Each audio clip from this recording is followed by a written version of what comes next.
विश्वकर्मा और आप देख रहे हैं इस समय टाइम टुडेज। ग्राम पंचायत का चुनाव नज़दीक आ रहा है और ग्राम पंचायत में अनेकों प्रत्याशी इस चुनावी संग्राम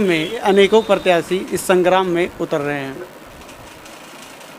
तो इसी चुनावी संग्राम के सिलसिले में हम बात करने के लिए आज हम मौजूद हैं अयोध्या ज़िले के ब्लॉक मिल्कीपुर के ग्राम सभा देवरिया में, और हमारे साथ यहाँ पे बात करने के लिए मौजूद हैं प्रधान पद के प्रत्याशी हैं भाई साहब। आइए इनसे जानते हैं इनके गांव के बारे में कि इनकी इच्छा कहाँ से जागी कि इनको प्रधान बनना चाहिए या प्रधान का चुनाव लड़ना चाहिए।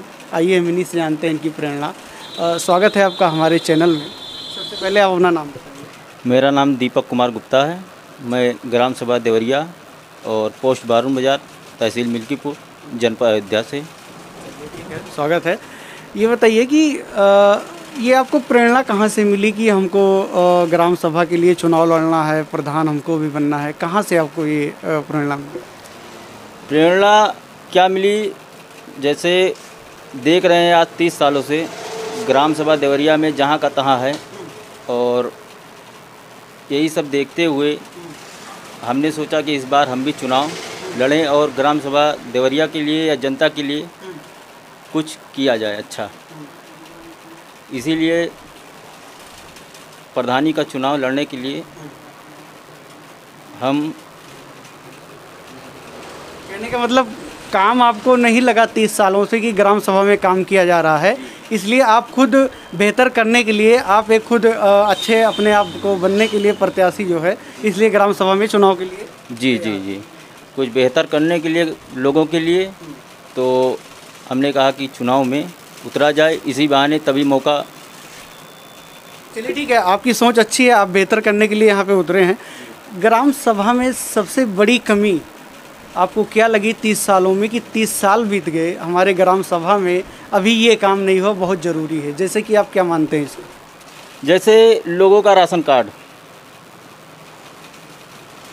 आज 30 साल हो गए, उनका राशन कार्ड नहीं बनना चाहिए, आज तक नहीं बना है। लोग राशन के लिए परेशान हो रहे हैं, जो कि सरकार दे रही है, किसी प्रधान को अपने जेब से नहीं देना है।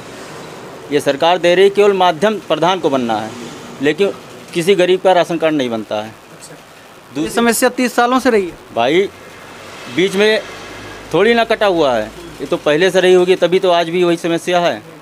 और उसके बाद में सड़कें, देवरिया ग्राम सभा के अंदर में घुस के देखा मैंने, सड़कें बरसात के दिनों में लोगों का जाना आना मुश्किल हो जाता है पानी भरा होने के कारण। ये भी समस्या है। नाली है, नाली तो कहीं कहीं बनी नहीं है, कहीं बनी है तो उसकी सफाई नहीं हो रही है।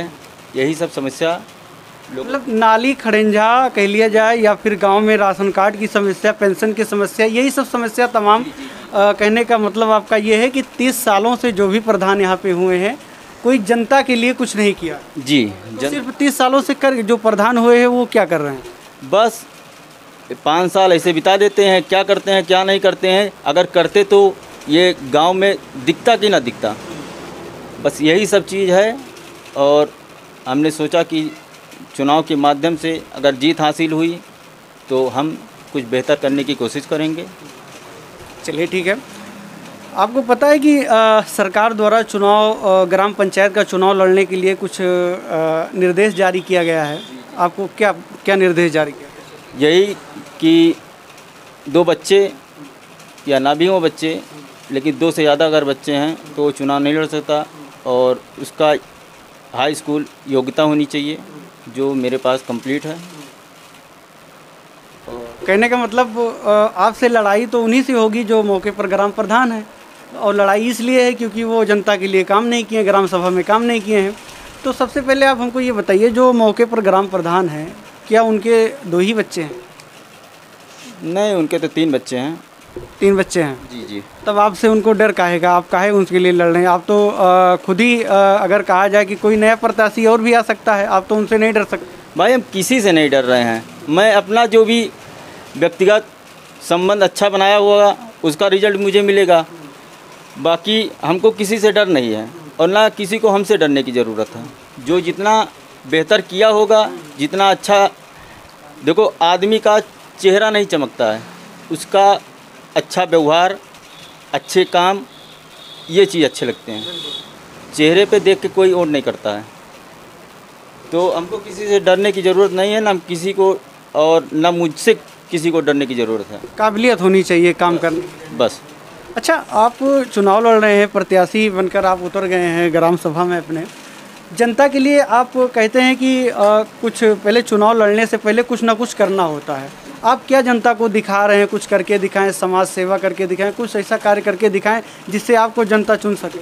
नहीं, समाज सेवा तो चलता रहता है, तो लोगों के बीच में पहुंचते हैं और उनके सुख दुख के सहभागी भी बनते हैं, ऐसी बात नहीं है। और जो भी मदद होती है वो भी करते हैं, जितना भी हमारे पास होता है। बाकी इतना ज़्यादा तो भगवान की दया से है नहीं कि हम ज़्यादा ही दिखावा करें, लेकिन जो भी होता है हम करते हैं। जिसे अगर हम बात करें कि लॉकडाउन की, लॉकडाउन में आप क्या कुछ मदद किए हैं अपने ग्राम सभा में? किए हैं, जो भी हुआ थोड़ा बहुत पैसे वगैरह से, और बाकी मदद तो ऐसा होता रहता है। ज़रूरी नहीं है कि ये कोरोना के दौरान ही मदद, वैसे भी मदद लोगों को करते रहते हैं। ठीक है, आप ये बता सकते हैं हमको कि आपके ग्राम सभा में अगर सबसे बड़ी कोई समस्या हमको दिखाई दिया तो वो है सफाई कर्मी की। जी। आपका क्या मानना है कि सफाई कर्मी आपके ग्राम सभा में आते हैं या नहीं? नहीं, सफाई कर्मी तो नहीं आते। अगर सफाई कर्मी आते तो ये नाली वगैरह साफ नहीं होता। नहीं, कुछ तो इसलिए हम पूछ रहे हैं कि सफाई कर्मी तो आते हैं। हमने जहाँ तक सुना कि सफाई कर्मी आते हैं पर वो काम नहीं करते हैं। बिल्कुल नहीं काम करते होंगे, तभी तो नहीं साफ हो रहा है। इसीलिए हम जानना चाहते हैं। चलिए ठीक है, तो आपका कहने का मतलब ये है कि अगर आप चुनाव लड़ रहे हैं तो कहने का मतलब समाज सेवा जो भी 30 सालों से जो काम नहीं हुआ है वो ज़्यादा से ज़्यादा करने के लिए आप, इसलिए आप चुनाव लड़ रहे हैं कि अच्छा से अच्छा अपने ग्राम सभा में काम करेंगे। कहने का मतलब यही। चलिए ठीक है, हमारे साथ जुड़ने के लिए बहुत बहुत धन्यवाद आपका।